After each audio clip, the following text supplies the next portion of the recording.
वरहमतुल्लाहि वबरकातुहू।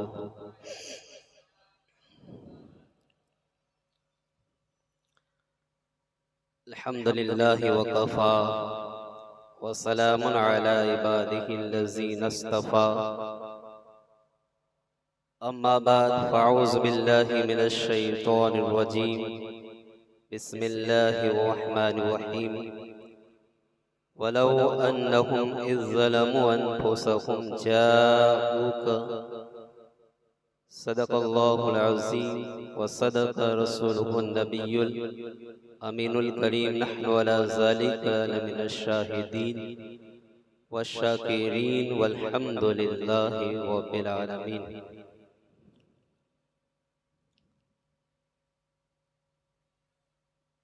मोहतरम हज़रात, कुछ अर्ज़ करने से कबल सारी कायनात के आका व मौला हुज़ूर रहमत आलम नूरे मुजस्सम सल्लल्लाहु तआला अलैहि वसल्लम की बारगाह बेकसपना में दरूद पाक का नजराना पेश करे और पढ़े अल्लाहुम्मा सल्ली अला सय्यिदना व मौलाना मुहम्मद व बारिक व सल्लिम सलातो व सलामन अलैका या सय्यदी या रसूल अल्लाह सल्लल्लाहु तआला अलैहि वसल्लम। गुज़िश्ता दो खुतबाते जुमा में आपने फ़ज़ाइल बैतुल्लाह शरीफ और फ़ज़ाइल हज के हवाले से गुफ्तगू समाअत फरमाई। आज फ़ज़ाइल मदीना और रोज़े रसूल सल्लल्लाहु तआला अलैहि वसल्लम की हाज़री के बरक़ात क्या है उसके हवाले से कुछ अर्ज़ करने की सआदत हासिल करूँगा। मोहतरम हज़रात, हमारे आका सल्लल्लाहु तआला अलैहि वसल्लम 53 साल तक मक्का मुकर्रमा में क़याम फरमा रहे। 40 साल की उम्र में आप पर पहली वही नाजिल हुई। 3 साल तक आप पोशीदा तौर पर इस्लाम की दावत देते रहे, इस्लाम की तबलीग करते रहे। फिर नबूवत के तीसरे साल अल्लाह ने हुक्म दिया कि ऐ महबूब, अब अलल ऐलान इस्लाम की दावत दीजिए। चुनांचे हमारे आका सल्लल्लाहु अलैहि वसल्लम सफा पहाड़ी पर तशरीफ लाए और ऐलानिया तौर पर अहले मक्का को इस्लाम की दावत दी। बस हुजूर का ये फरमाना था कि आलम में कुफ्र पर लर्जा ताड़ी हो गई, पूरा अरब मुआशरा आपके खिलाफ हो गया, मुसलमानों पर जुल्म सितम की आंधियां चलने लगी। मुसलमानों पर ऐसे ऐसे जुल्म ढाए गए कि अगर उनकी जगह पहाड़ भी होते तो रेजा रेजा होता। मगर उन आशिकाने मुस्तफ़ा और मुसलमानों की इस्तिकामत पर कुर्बान कि उनमें से कोई भी दीन इस्लाम से पीछे न हटा। तकरीबन 10 साल तक मुसलमान जुल्म सितम सहते रहे। आखिर अल्लाह ने अपने महबूब को हिजरत का हुक्म दिया। चुनांचे सहाबाए किराम हिजरत करके मदीना मुनव्वरा की तरफ जाने लगे। फिर एक वक्त आया कि खुद सरकार अलैहिस्सलातु वस्सलाम ने मदीना मुनव्वरा की तरफ हिजरत फरमाई। इमाम हाकिम निशापुरी रहमतुल्लाहि तआला अलैहि ने रिवायत किया है कि जब हुजूर ने हिजरत का इरादा फरमाया तो बारगाह इलाही में अर्ज की कि ऐ अल्लाह, तूने मुझे मेरे महबूब तरीन शहर से हिजरत का हुक्म दिया है, अब मेरा क़याम ऐसी जगह फरमा जो तेरे यहाँ महबूब तरीन हो। तो इस दुआ के बाद अल्लाह ताला ने अपने हबीब के लिए मदीना मुनव्वरा का इंतखाब फरमाया। इससे पता चला कि मदीना मुनव्वरा अल्लाह ताला के यहाँ महबूब तरीन मकाम है। फिर जब सरकार अलैहिस्सलातु वस्सलाम हिजरत फरमाकर मदीना मुनव्वरा तशरीफ ले आए तो बुखारी शरीफ की हदीस है, आपने दुआ फरमाई, अल्लाहुम्मा हब्बिब इलैनल मदीना का हुब्बिना बि मक्का औ अशद्द, यानी ऐ अल्लाह हमें मदीना ऐसा महबूब बना दे जैसे हमें मक्का महबूब है, बल्कि इससे भी ज्यादा, यानी हमें मदीना की ऐसी मोहब्बत अता फरमा जैसी हमें मक्का से है, बल्कि इससे भी ज्यादा। उल्मा फरमाते हैं हुजूर की ये दुआएं कबूल हुई। हर मुसलमान को मक्का के मुकाबले में मदीना ज्यादा प्यारा है। वहाँ की आबो हवा सेहत बख्श है, वहाँ की खाक खाके शिफा कहलाती है, वहाँ की रोजी में बरकत है। मोहतरम हजरात, मदीना मुनव्वरा से हम प्यार करते हैं। दुनिया में कोई ऐसा शहर नहीं कि जिसकी याद में करोड़ों दिल धड़कते हो, कोई ऐसा शहर नहीं जिसकी शान में कसीदे और नाते लिखी गई हो, कोई ऐसा शहर नहीं है दुनिया के अंदर कि जिसकी मिट्टी सुरमा बनाकर लगाई जाती है। दुनिया में लोग सैरो तफरी करते, सफर करते हैं, ममालिक का दौरा करते हैं।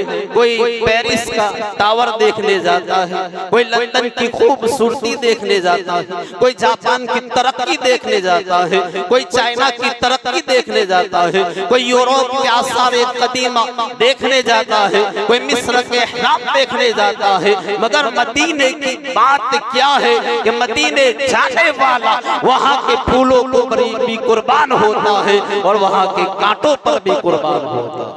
मोहतरम हजरात, हमें मदीने की गलियों से, मदीने के आबो हवा से, मदीने की खाक से, मदीने के फूलों से, मदीने के कांटों से, मदीने की खाक से, मदीने की पाकीज़ा गुबार से हमें मोहब्बत है। और क्यों मोहब्बत ना हो, क्योंकि मदीना अल्लाह के नजदीक महबूब है, प्यारे मुस्तफा को मदीना से मोहब्बत है। इसलिए आज हम जिक्र मदीना करेंगे। और जिक्र मदीना करना ये कुरान में भी है, जिक्र मदीना करना अहादीस से साबित है। जिक्र मदीना करना आशिका में रसूल का तरीका है। जिक्र मदीना करना औलिया अल्लाह मुहद्दिसीन मुफस्सिरीन का तरीका है। और जिक्र मदीना क्यों ना करे कि मदीना आशिकों की जान है, मदीना आशिकों की पहचान है, मदीना वो बस्ती है जहाँ रात दिन रहमत बरसती है। मदीना दारुल हिजरत है, मदीना दारुल ईमान है, मदीना दारुल अमन है, मदीना तैयारे उल्फत है, मदीना मरकज़े इश्क़ो मोहब्बत है। वहाँ की आबो हवा सेहत बख्श है, वहाँ की खाके शिफा है। मदीना में मस्जिद नबवी भी है, मदीना में बाबे जिब्रील भी है, मदीने में जन्नत की क्यारी भी है, मदीने में जन्नत का बाग भी है, मदीने में जन्नतुल बकी भी है, जहाँ 10,000 सहाबाए किराम, अहले बैत, बेशुमार ताबईन, औलियाए किराम और दीगर खुश नसीब मुसलमान मदफून। और सबसे बढ़कर ये कि हमारे आका सल्लल्लाहु अलैहि वसल्लम मदीना मुनव्वरा में जलवा फरमा। रिवायतों में आता है कि जिब्रील अमीन 23 साल में 24,000 मर्तबा बारगाहे रिसालत में हाजिर। अगर औसत निकाले, एवरेज निकाले तो रोजाना कमो बेश 3 मर्तबा जिब्रील अमीन की हाजिरी हो, तब 23 साल में 24,000 हाजिरियां बनती। फिर आप देखें 70,000 फरिश्ते सुबह को, 70,000 फरिश्ते शाम को, यानी 1,24,000 सहाबा फरिश्ते रोजाना बारगाहे मुस्तफा में हाजिर होते हैं और दरूद पाक के नजराने पेश करते हैं। और जो एक बार हाजिर हो चुका, हाजिर हो गया, फिर दोबारा उसे कभी हाजिरी का मौका नहीं मिलता। तो अल्लाह अकबर, ये मदीना शरीफ है। मदीना दुनिया का वाहिद शहर है जिसके 100 से ज्यादा नाम। दुनिया में कोई ऐसा शहर नहीं जिसके इतने ज्यादा नाम हो। मदीना मुनव्वरा के 100 नामों में से कई नाम वो है जो अल्लाह ताला ने कुरान मजीद में जिक्र फरमाए हैं, बल्कि मदीने का मारूफ नाम यानी मदीना ये भी खुद कुरान मजीद में 4 मरतबा आया है। सूरह बनी इसराइल में अल्लाह ताला ने मदीना मुनव्वरा को मुदखल सिद्दीन फरमाया, यानी दाखिल होने की अच्छी और सच्ची जगह। और एक बड़ी फजीलत मदीना मुनव्वरा की ये है कि अल्लाह ताला ने मदीना मुनव्वरा को अर्दुल्लाह फरमाया, यानी अल्लाह की जमीन। चुनांचे सूरह निसा में फरमाया अलम तकुन अर्दुल्लाहि वासिअतन फतुहाजिरु फीहा, कि क्या अल्लाह की जमीन कुशादा न थी कि तुम उसमें हिजरत कर जाते। तो यहाँ उलमा फरमाते हैं अर्दुल्लाह से मुराद मदीना मुनव्वरा है। इसी तरह एक और मकाम पर अल्लाह ताला ने कुरान मजीद में मदीना मुनव्वरा को अरदी फरमाया, यानी मेरी जमीन। मदीना ये मेरी जमीन है। और सूरह हशर में आयत नंबर 9 में मदीना मुनव्वरा के 2 नाम जिक्र किए गए हैं। एक तो है दारुल हिजरा यानी हिजरत की जगह, और दूसरा नाम है दारुल ईमान यानी ईमान का घर। चुनांचे इरशाद फरमाया वल्लज़ीना तबव्वउ दार वल ईमान मिन क़ब्लिहिम, यानी जिन्होंने उनसे पहले इस शहर को और ईमान को अपना घर बनाया। तो यहाँ अंसार सहाबा मुराद है जो ईमान लाए और मक्का की रिहाइश और वहाँ ईमान पर साबित कदम रखे। तो इस आयत में अल्लाह ताला ने मदीना मुनव्वरा को दारुल ईमान फरमाया। इसकी वजह यह है कि ईमान मदीना मुनव्वरा से फैला है और दोबारा लौट कर उसी की तरफ लौट जाएगा। और हदीस में है सरकार फरमाते हैं अल मदीनतु दारुल ईमान, के मदीना ईमान का घर। तो ईमान मिला उनके सदके, कुरान मिला उनके सदके, रहमान मिला उनके सदके, वो क्या है जो हमने पाया। तो मदीने का एक नाम दारुल हिजरा है, एक नाम दारुल ईमान है, बल्कि एक नाम कल्बुल ईमान भी है कि ईमान का दिल मदीना। इसी तरह मदीना मुनव्वरा का एक नाम हसना भी। चुनांचे इरशाद फरमाया वल्लज़ीना हाज़रू फिल्लाहि मिन बादि मा ज़ुलिमू, कि जिन्होंने अल्लाह की राह में घर बार छोड़े हिजरत की, बाद इसके कि उन पर जुल्म किया गया। लनुबव्विअन्नहुम फिद दुनिया हसना, अल्लाह फरमाता है कि हम उन्हें जरूर दुनिया में अच्छी जगह देंगे।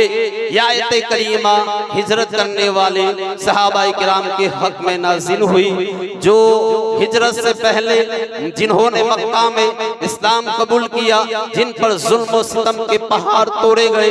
चुनांचे अल्लाह के हुक्म से उन सहाबाए किराम ने मदीना मुनव्वरा की तरफ हिजरत फरमाई। तो अल्लाह ताला ने उन सहाबाए किराम से वादा फरमाया कि लनुबव्विअन्नहुम फिद दुनिया, कि हम जरूर उन्हें दुनिया में अच्छी जगह देंगे। तो यहाँ हसना से मुराद मदीना मुनव्वरा है। इसी तरह मदीना मुनव्वरा के नामों में से मेरे आका सल्लल्लाहु ताला अलैहि वसल्लम को जो सबसे ज्यादा महबूब और पसंदीदा नाम है वो है ताबा, तैयबा और तैयबा। ये 3 नाम हुजूर को ज्यादा महबूब है। हुजूर ने इरशाद फरमाया इन्नल्लाह तआला सम्मल मदीनत ताबा, बेशक अल्लाह ताला ने मदीने का नाम ताबा रखा है। अब मदीना मुनव्वरा को ताबा, तैयबा, तैयबा क्यों कहते हैं, इसकी वजाहत करते हुए शेख अब्दुल हक मुहद्दिस दहलवी फरमाते हैं कि मदीना मुनव्वरा पाकीज़ा शहर है, इस वजह से उसे ताबा, तैयबा और तैयबा कहा जाता है। फिर उसकी पाकीज़गी हर जिहत से, हर एंगल से, हर एतबार से है कि मदीना मुनव्वरा की पाकीज़ा जमीन कुफ्र और शिर्क की नजासत से पाक है। मदीना मुनव्वरा की पाकीज़ा जमीन, उसकी पाकीज़ा आबो हवा, उसकी खुशबूदार महकी महकी फिजाएं ये तबीयत के बिल्कुल मुवाफिक है। इसी तरह मदीना मुनव्वरा की खाक और उसके दरो दीवार से ऐसी बेहतरीन खुशबू आती है जिसकी मिसाल दुनिया की किसी और खुशबू में नहीं मिलती है। और जब तक हमारे आका सल्लल्लाहु ताला अलैहि वसल्लम यहाँ मदीना में तशरीफ नहीं लाए थे, उस वक्त तक इस सरजमीन को यस्रिब कहा जाता था, यानी बलाओं, वबाओं, बीमारियों की सरजमीन। लेकिन जब सरकार ने यहाँ तशरीफ आवरी हुई, यहाँ कदम रखा तो ये सरजमीन यस्रिब से तैबा, ताबा और मदीना हुई। जब तक हुजूर नहीं आए थे ये बीमारियों का घर था, बलाओं का घर था, वबाओं का घर था, लेकिन जब सरकार ने कदम रखा तो यहाँ की मट्टी भी खा के शिफा हो।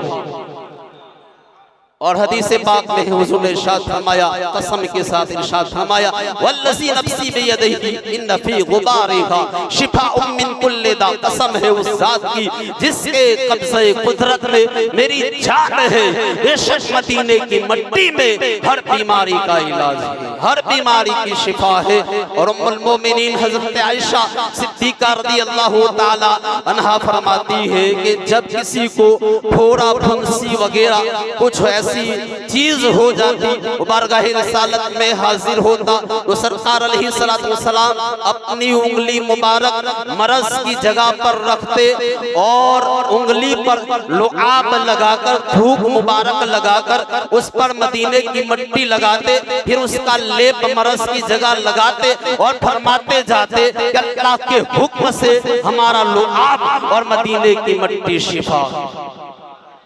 तो ये है मदीना मुनव्वरा की शान। हजरात गिरामी, अब लोग कहते हैं मदीना लोग क्यों जाते हैं, वहाँ क्या रखा है, वहाँ जाने के फायदे क्या है। मोहतरम हजरात, आइए उसके बारे में कुछ अर्ज करता हूँ कि मदीने जाने से क्या मिलता है, रोज़े रसूल की हाज़िरी से क्या नसीब होता है। सूरह अनाम में अल्लाह ताला एक मकाम पर इरशाद फरमाता है, वही जा अकल्लज़ीन युमिनून बिआयातिना फकुल सलामुन अलैकुम, फकुल सलामुन अलैकुम कतबा रब्बुकुम अला नफ्सिही रहमा।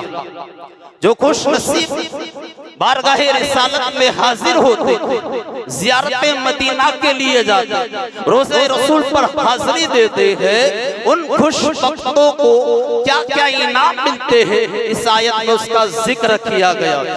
वैसे तो हुजूर की अताएं हर वक्त जारी है, हर एक को मिल रही है। इमाम अहले सुन्नत फरमाते हैं, ला व रब्बिल अर्श, जिसको जो मिला उनसे मिला, बढ़ती है कौनैन में नेमत रसूलुल्लाह की। कायनात में जिसको जो कुछ मिला है, जो कुछ मिल रहा है, जो कुछ मिलता रहेगा, दोनों जहां में जितनी नेमतें तकसीम होती है वो हमारे आका का सदका।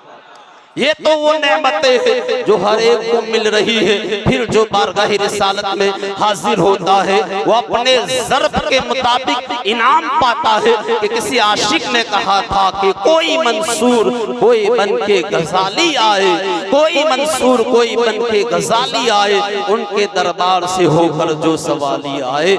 यानी हुजूर का दर वो दर है, हुजूर की बारगाह वो बारगाह है कि जहाँ मंसूर जाए तो इमाम मंसूर बनकर लौटते हैं, मोहम्मद बिन मोहम्मद जाए तो इमाम ग़ज़ाली बनकर लौटते हैं, हसन संजरी जाए तो गरीब नवाज बनकर लौटते हैं, अब्दुल कादिर जाए तो गौसे पाक बन के लौटते हैं, अहमद रज़ा जाए तो इमाम अहले सुन्नत बनकर लौटते हैं। घर उसके जिसका जितना ज़रफ़ है, जितना बर्तन है, इतनी अताएं वो लेता है। तो ये वो अता है जो हर एक को मिल रही है, उसके साथ साथ वो अताएं भी है जो हर एक को मिलती है। कि जो भी वहाँ जाता है वो अता इसको मिलती है, उसमें अफराद की तखसीस नहीं है, अफराद की तकसीम नहीं है। वक्त का गौस जाए उसे भी वो इनाम मिलते हैं, इंतहाई गुनहगार जाए उसे भी वो इनाम मिलते हैं। अमीर जाए फकीर जाए, रईस जाए फकीर जाए, शाह जाए गदा जाए, जो भी बारगाह रिसालत में पहुँचता है वो इनाम जरूर पाता है। तो उन इनामात में से चंद एक का जिक्र इन आयतों में किया गया है। चुनांचे शाह फरमाया, वही जाअक, गौर से सुनिए, अल्लाह फरमाता वही जाअक, ऐ महबूब जब वो आपकी बारगाह में हाजिर हो, आपकी खिदमत में हाजिर हो, सवाल पैदा होता है कौन हाजिर हो। आगे फरमाया अल्लज़ीना युमिनूना बिआयातिना, कि वो लोग जो हमारी आयतों पर ईमान लाते हैं, यानी आने वाला मोमिन हो काफिर ना हो, आशिक रसूल हो मुनाफिक ना हो, खुश अकीदा हो बद अकीदा ना हो, अहले सुन्नत हो अहले दयात ना हो, यानी आने वाला प्यारे मुस्तफा का गुस्ताख ना हो, अहले बैत सहाबा का गुस्ताख ना हो, औलिया अल्लाह की बेअदबी करने वाला ना हो, वो सबको मानने वाला हो।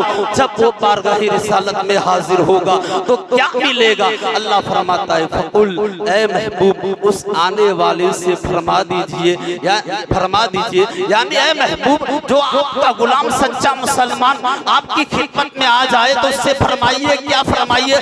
सलामुन अलैकुम, कि तुम पर सलाम हो, तुम पर सलामती हो।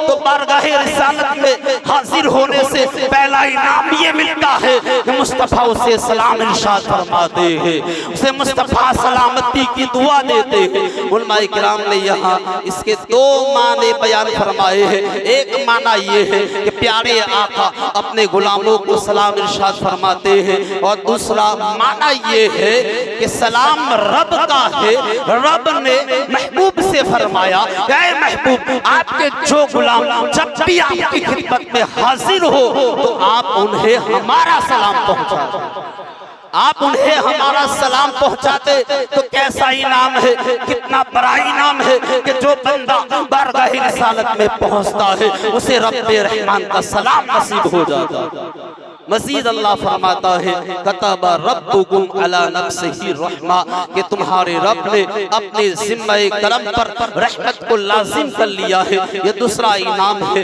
कि जो हुजूर की बारगाह में जाता है उसे रहमत की खुशखबरी सुनाई जाती है कि अन्नहु मन अमिला मिनकुम सुअम बिजहालतिन सुम्मा ताबा मिन बादिही व अस्लह फअन्नहु गफूरुर रहीम, कि तुम में से जो नादानी में बुराई कर बैठे, गुनाह कर बैठे, फिर तौबा कर ले उसके बाद और अपनी इस्लाह कर ले तो अल्लाह ताला को बख्शने वाला और मेहरबान पाए। मोहतरम हज़रात, मतलब ये है कि ऐ महबूब आपके बारगाह में गुलाम जो भी आते हैं उनसे फरमा दो कि तुमसे नादानी में जितने गुनाह हो गए हैं, कितने ही बड़े बड़े गुनाह क्यों ना हो, अब तुम्हें रहमत मिलने वाली है कि रब के हुजूर तौबा करके इस्लाह कर लो तो अल्लाह तुम्हारे गुनाहों को बख्श देगा। मोहतरम हज़रात, रहमत रब की है, मिलती दरे मुस्तफ़ा से है। इसीलिए मेरे इमाम ने कहा वही रब है जिसने तुझको हमातन करम बनाया, हमें भीख मांगने को तेरा आस्था बताया। तो पहला इनाम ये मिलता है जो बारगाह रिसालत में हाजिर होता है, रोज़े रसूल पे हाजिर होता है, तो एक तो उसे सलामती मिलती है बारगाह रिसालत से, सरकार उसे सलाम इरशाद फरमाते हैं। दूसरा इनाम ये मिलता है उसे रहमत की खुशखबरी सुनाई जाती है। अब इस आयत करीमा में वाज़ेह तौर पर फरमा दिया कि जो दरे मुस्तफ़ा पर पहुंच जाता है उसे सलामती मिलती है, सरकार उसे सलाम इरशाद फरमाते हैं, रहमत की खुशखबरी सुनाई जाती है। तो ज़हन में सवाल पैदा हो सकता है, कोई एतराज़ कर सकता है कि ये आयत करीमा उस वक्त नाज़िल हुई जब रसूल करीम सल्लल्लाहु अलैहि वसल्लम ज़ाहिरी ज़िंदगी के साथ दुनिया में तशरीफ़ फरमा थे, ज़ाहिरी हयात के साथ मौजूद थे। लिहाजा ये जो सलाम करने का की बात है, फरमाने की बात है, रहमतें मिलने की बात है, ये तो ज़ाहिरी जिंदगी के साथ खास थी। अब तो आप पर्दा फरमा चुके हैं, अब मदीने में जाकर ये इनाम कैसे मिलेंगे, ये सलाम कैसे मिलेगा, ये रहमतें कैसे मिलेगी? तो मोहतरम हज़रात, ये शैतानी वसवसा है, लेकिन इसका जवाब ये है कि अव्वल तो इस आयत में वक्त और ज़माने की कोई कैद नहीं है। ये नहीं फरमाया क्या महबूब जो तेरी बारगाह में ज़ाहिरी ज़माने में ज़ाहिरी हयात में आए उसे सलाम फरमाइए, ये नहीं फरमाया। या ये कानून 50 साल तक है, या ये कानून 100 साल के अंदर अंदर है, फिर ये इनाम बंद हो जाएंगे।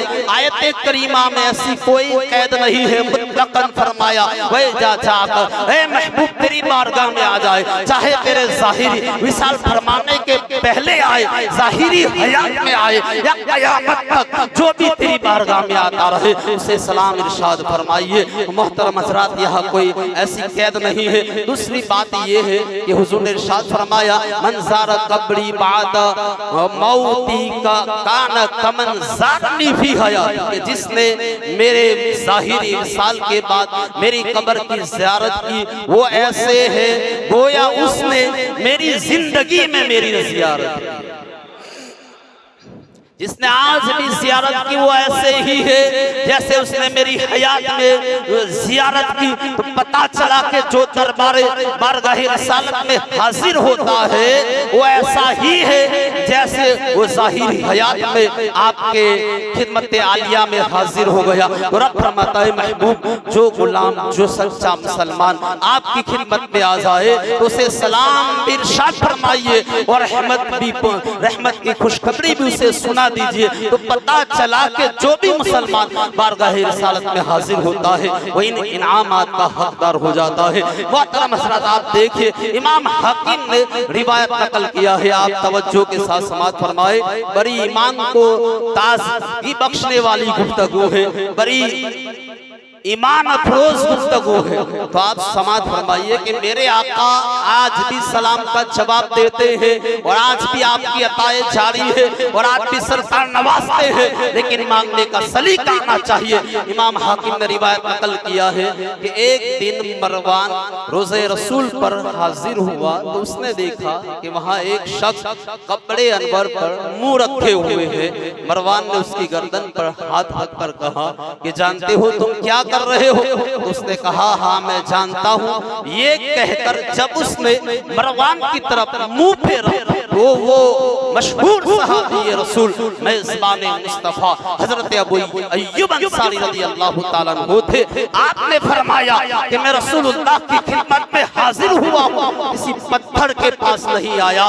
तो यहाँ से पता चला कि सहाबाए किराम का भी यही अकीदा था कि रोज़े रसूल की हाजिरी ऐसी नहीं है जैसे हम अपने फौतशुदा वालिदैन वगैरह की कब्र पर हाजिर होते हैं, बल्कि हुजूर अपने मज़ार अक़दस में दुनियावी हयात के साथ दुनियावी जिंदगी के साथ हयात और जिंदा है। और जैसे मुस्तफा अपनी ज़ाहिरी हयात में सलाम भी सुनते थे जवाब भी अता फरमाते थे, आज भी मेरे मुस्तफा सलाम भी सुनते हैं और जवाब भी अता फरमाते हैं।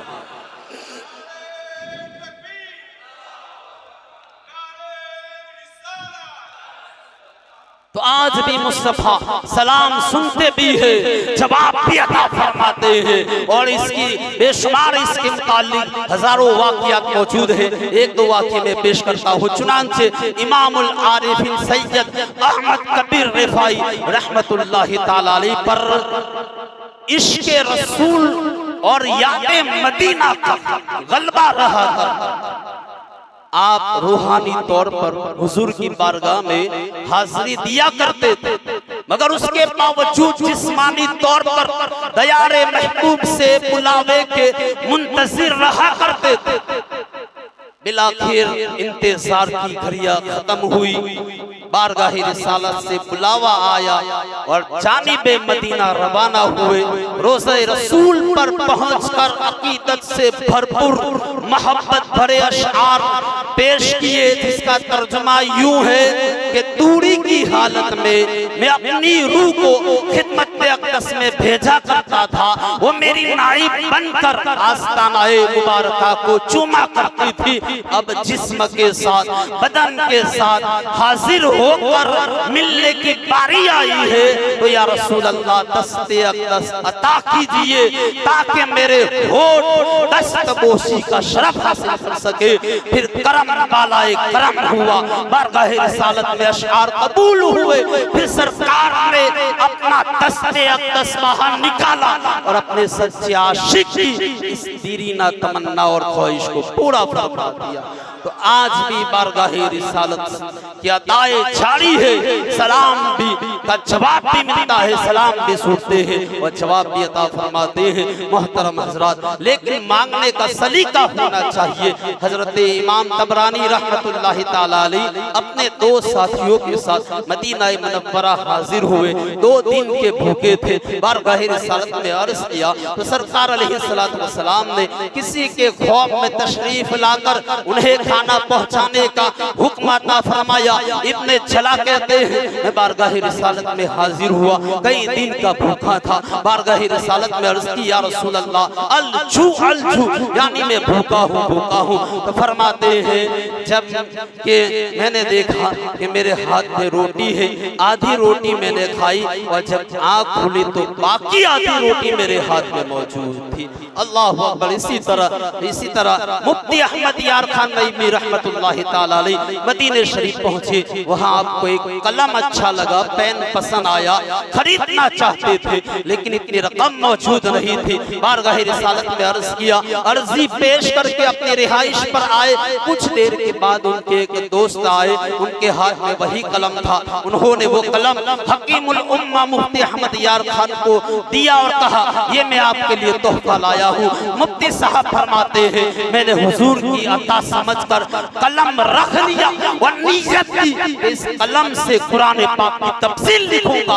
चुनांचे आपने तफसीर नईमी तस्नीफ फरमाई, तफसीर नईमी कुरान मजीद की आपने लिखी। तो आज भी मेरे मुस्तफा की अताए जारी है, हर एक को मिल रहा है।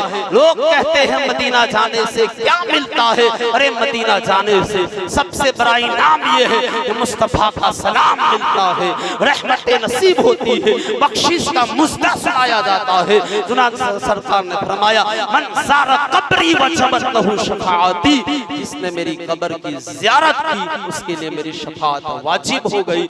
एक रिवायत में है मन जाअनी ज़ाइरन, कि जो सिर्फ मेरी बारगाह में मेरी ज़ियारत के लिए आया, ला तुमिलहु हाजतन इल्ला ज़ियारती, इसके अलावा कोई हाजत ना हो, यानी ना तिजारत के लिए आया ना कोई और मकसद के लिए आया, सिर्फ और सिर्फ मेरी ज़ियारत के लिए आया। वकान हक़्क़न अलैया अन अकून शफ़ीअन यौमल क़ियामा, मुझ पर हक है कि क़यामत के दिन में उसकी शफ़ाअत करूं। और एक हदीस में हुज़ूर ने इरशाद फरमाया मन हज इला मक्का सुम्मा कसदनी फी मस्जिदी कुतिब लहू हज्जताने मबरूरताने। मोहतरम हजरात, हज कबूल हो या ना हो ये बात की बात है, लेकिन रोज़े रसूल की ज़ियारत से क्या मिलता है? सरकार फरमाते हैं जिसने हज किया, मेरी बारगाह में आया और मेरी ज़ियारत की नीयत है, अल्लाह ताला उसे 2 हज मकबूल का सवाब अता फरमाए। अब हजरात आखिरी बात, सवाल ये पैदा होता है मदीना मुनव्वरा की हाजिरी क्यों जरूरी, मदीने जाना क्यों जरूरी है, रोज़े रसूल की ज़ियारत करना क्यों जरूरी है? आज कुछ बदअकीदा कहते हैं मदीना क्यों जाते हैं, वहाँ क्या रखा है? मोहतरम हजरात आइए मैं आपको बताता हूँ एक मिसाल के जरिए। मिसाल के तौर पर आपने मकान खरीदा, मकान की फाइल होती है, दुकान की फाइल होती है, जमीन की फाइल होती है, खेत वगैरह हर एक की फाइल होती है। फाइल मुकम्मल है, सारे पेपर्स कंप्लीट है, सारे पेपर्स मुकम्मल है, लेकिन फाइल जब तक दस्तखत नहीं होगी, मोहर नहीं लगेगी, काबिल कबूल नहीं होगी। इसी तरह हज जन्नत की एक फाइल है, हज बख्शिश और नजात की फाइल है। आपने सारे अरकान अदा कर लिए, एहराम बांध लिया, तवाफ कर लिया, सफा मरवा की सही कर ली, आपने वकूफ अरफा कर लिया, रमी छिमार कर लिया, आपने हलक करवा लिया, कुर्बानी कर ली, सारे अरकान अदा कर लिए, हज के सारे अरकान मुकम्मल है। लेकिन जिस तरह फाइल बगैर दस्तखत बगैर मोहर के काबिल कबूल नहीं होती, इसी तरह हज भी बगैर हाज़िरी मुस्तफा के मकबूल नहीं होता। अब अगर हज कबूल करवाना है तो बारगाह रिसालत में जाना पड़ेगा, दरे मुस्तफा पे हाज़िरी देनी पड़ेगी। हुजूर ने फरमाया जिसने हज किया वो अपने गुनाहों से ऐसे पाक हो जाता है जैसे आज ही उसकी मां ने उसको जना है, आज ही पैदा हुआ है। बेशक हज किया बंदा गुनाहों से पाक हो गया, तवाफ किया बंदा गुनाहों से पाक हो गया, सफा मरवा की सही की बंदा गुनाहों से पाक हो गया, वकूफ अरफा किया बंदा गुनाहों से पाक हो गया, रमी जिमार की बंदा गुनाहों से पाक हो गया। अब मदीने जाने की जरूरत क्या है? जब हज करने से गुनाह माफ हो गए, गुनाहों से पाक हो गया। सवाल ये पैदा होता है अब मदीने जाने की जरूरत क्या है? तो मोहतरम हजरात, बिला शुबहा हज करने से बंदा गुनाहों से पाक हो जाता है, तवाफ करने से बंदा गुनाहों से पाक हो जाता है, सही करने से गुनाहों से पाक हो जाता है, वकूफ अरफा करने से, रमी जमार करने से, एक एक रुकन को अदा करने से, हज करने से बंदा गुनाहों से पाक हो जाता है। उसमें कोई शक नहीं। लेकिन जिस तरह भाई बगैर दस्तखत और मोहर के काबिल कबूल नहीं, इसी तरह अब शफाअत की मोहर लगवाने के लिए बारगाह मुस्तफा में जाना पड़ेगा, दरे मुस्तफा पे जाना पड़ेगा। कुछ सरकार फरमाते हैं मन सारा कब्री वजबतहु शफाअती, जिसने मेरी कब्र की ज़ियारत की उसके लिए मेरी शफाअत वाजिब हो जाती है। तो मोहतरम हजरात, मदीना मुनव्वरा की हाज़िरी का पहला फायदा ये है कि गुनाह माफ होते हैं, फिर सरकार सलाम इरशाद फरमाते हैं, रहमतें नसीब होती है और शफाअत का मुजदा और परवाना मिलता है। तो अल्लाह ताला हम सबको इसकी सआदत अता फरमाए। वमा अलैना इल्लल बलाग। अस्सलामु अलैकुम।